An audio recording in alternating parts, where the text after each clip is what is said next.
A show of hands, how many of you believe Judge Kavanaugh when he says this didn't happen? I believe him. Believe it too. I do believe him. I believe him. How can we believe the word of a woman of something that happened 36 years ago when this guy has an impeccable reputation? There was nobody that has spoken ill will about him. Everyone that speaks about him, this guy's an altar boy, a scout. He's, because one woman made an allegation. Sorry, I don't buy it. But in the grand scheme of things, my goodness, there was no intercourse. There was maybe a touch. Right. Can we really? 36 years later, she's still stuck on that? Had it happened? I mean, we're talking about a 15-year-old girl, which I respect. I'm a woman, I respect. And we're talking about a 17-year-old boy in high school with testosterone running high. Tell me what boy hasn't done this in high school. Please, I would like to know. Why would she come forward if this wasn't true? Because it has basically destroyed her family. She's had to move, she's gone undercover, she's gotten death threats. So if she's lying, why come forward? She's also destroying his life, his wife's lives, his children's lives, his career. I mean, why didn't she come out sooner if she's telling the truth?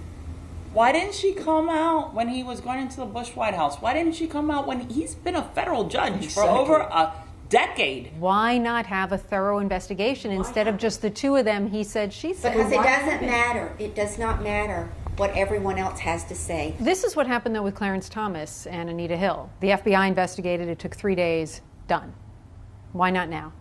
Well, this is not the same. This is a high school kid. I mean, it's not Anita Hill story. Does something that allegedly happened some 30-plus years ago matter today? You can't judge the character of a man based on what he did at 17. And I would hate to think that 30, 40 years later, somebody's going to destroy your life because somewhere at some party, it's not right, but maybe you touch somebody the way you were not supposed to. And who brought the alcohol for these kids? As women, though, do you have some sympathy for her, for what she's going through? No, I have no sympathy. And perhaps maybe at that moment she liked him, and maybe he didn't pay attention to her afterwards, and he went out with another girl, and she got bitter, or whatever the situation is. They're kids. If it is true, would it be okay with you if he became a justice on the Supreme Court? As long as that's an isolated incident, yes. He was 17. He was not even an adult.